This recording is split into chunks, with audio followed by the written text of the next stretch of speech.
Hello, it is Creature, and since the new Elden Ring DLC is coming out, and since I know that the Sweat Lords will be coming out of the woodwork chanting "get good" and all the funny stuff, I felt it my duty, as the avatar of gaming, the bridge between the Sweat Lords and the casuals, to let all of you who have normal jobs and social lives know what you need to do in order to blend in with the GigaChad high-tea schizoid gamers that are the reason we've coined the meme "touch grass." Now, if you don't know what Elden Ring is, allow me to briefly explain.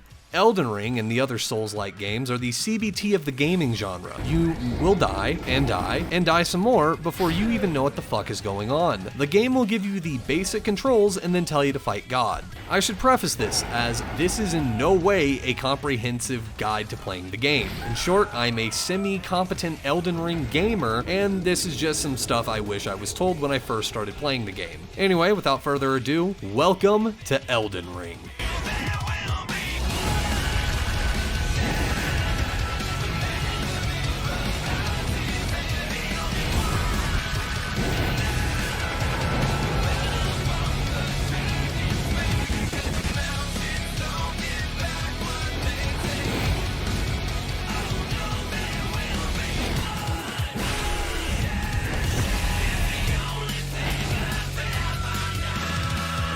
Firstly, let me say that having a controller to play this game is damn near required. You can play on mouse and keyboard, and in fact that's exactly what I did for the first 20 hours I put into this game. However, after plugging in my vintage Xbox Black Ops 2 360 controller, yeah, it makes a big difference.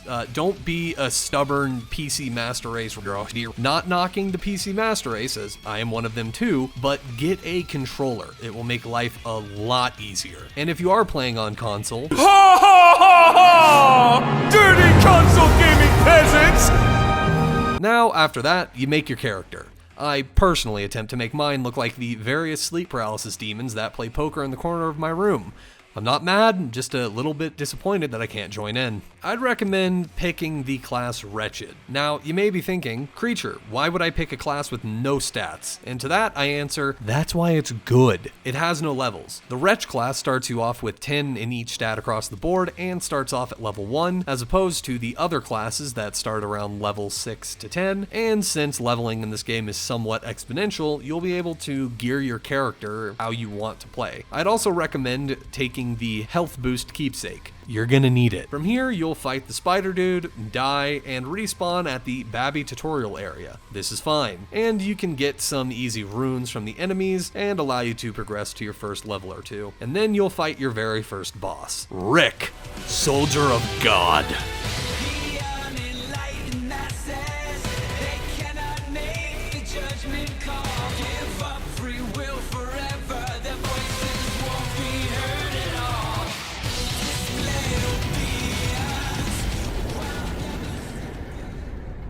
Once you're done there, we'll head outside and get told that we get no bitches and stack no paper. Don't even try to fight the tree sentinel, just book it to the first Shrine of Grace, get a new respawn point, and then head over to the ruins. That will just be past the forest near the starting area. Also, it'll be useful to come back to this shrine at night at some point after you've leveled a bit, because then you'll meet Ronnie, and she will give you the Spirit Bell summoning thing that is very useful. Once you get to the ruins, get one of the Shrine of Grace. There is one near the gate, and one a little bit past the runes, and then just farm the runes for runes and armor. Friends are coming. He's got more health than oh shit, here they come. Alright boys, stand tall. It's like, hey, does anybody know where our entire limb grab contingency went? I think they got BTFO'd by 4 homeless dudes. Alright, I've upgraded my pants game. There's also a greatsword and a flail nearby in one of the big ass carts, and don't worry that you don't have the stats to use the stuff. At this point in the game, it doesn't matter, and you should be learning how to dodge, roll, parry, and utilize your abilities. Take time to memorize their attack patterns and learn where your iframes are. Whenever you dodge roll, you'll have some frames of the animation where you are completely invulnerable, and depending on your encumbrance, which is determined by the stuff you have equipped and your strength, you may be fat rolling. Don't do that. If you're able to kill the enemies in the ruins, Then just hit up a Shrine of Grace, use your runes to upgrade however you want, and continue. We do have a little bit in the ability of being more versatile, so if something looks cool, spec into it. I'd recommend getting your health and stamina up a good bit, and also getting some armor to increase your poise. Since these stats are directly linked to how much health you have and how much armor you have, this will effectively keep you from getting stun locked and knocked down too much. After a bit, you might get bored with the runes, and to that I say bet. Explore the area a good bit and you'll discover some stuff, because exploration in Elden Ring is the name of the game. You'll get new equipment, be able to level yourself up, and if you don't know what you're doing or what you're supposed to be doing or where to find some stuff, it's always a good idea to look online for some builds and just various shit to do. I'll link the wiki below. Elden Ring is an open world game, and it's not recommended to rush the castle because Margit the casual filter will be there and will be waiting to stomp your fucking skull in. So I'd recommend not even attempting Margit until you're at least level 20 to 25, which in terms of runes is around 23,000 to 40,000. Sounds like a lot, but there are lots of opportunities to get runes in the starting area. And again, don't be afraid to look on the wiki for stuff to fight and things to kill. After you've gotten your main hoe, a 2007 Honda Accord, and stacks some paper, you get taken to the Round Table Hole. This is effectively your home area for the duration of the game. To access this place, you either have to kill Margit the Fell or do a decent amount of exploration. This location is where you can upgrade stuff, get some spells and items, and if you found a weapon that you like, I'd recommend taking it to the blacksmith to upgrade it. Also, I cannot stress this enough.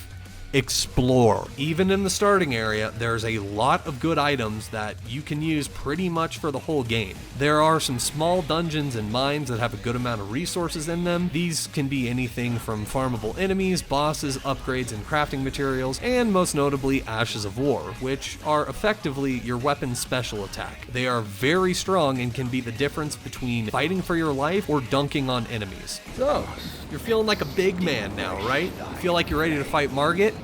Go for it. So how long did it take you to die?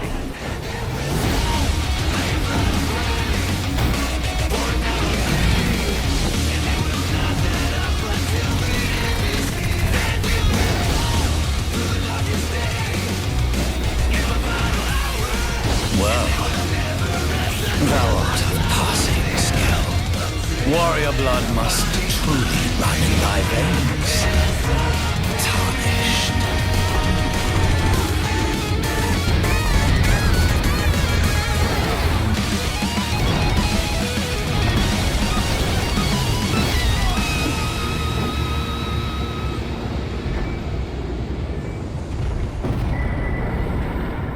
After killing Margit, you will be able to enter StormV Castle, is the first big dungeon, quote unquote.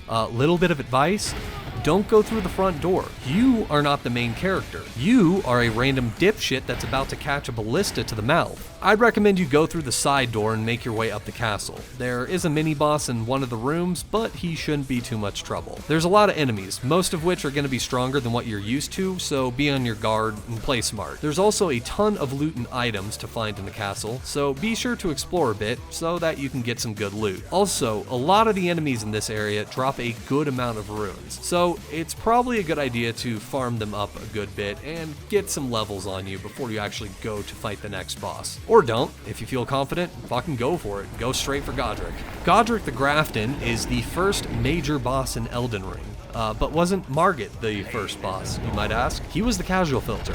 This is the first boss.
did it! Congratulations!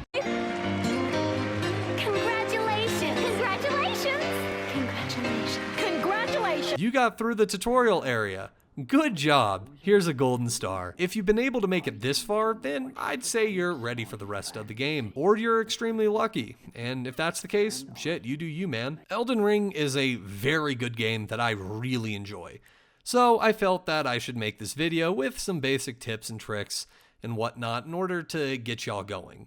I'll be streaming some Elden Ring right now, kind of picking up with this character that I used in the video, and I should be streaming around the time that this video goes up. So if you want to see me get my shit pushed in by some giant enemy crabs, head over to Twitch or YouTube. Both streams will be linked in the bio. Anyway, thanks for watching, and I'll see y'all in the next one. And remember, if you're ever having problems in this game, get good.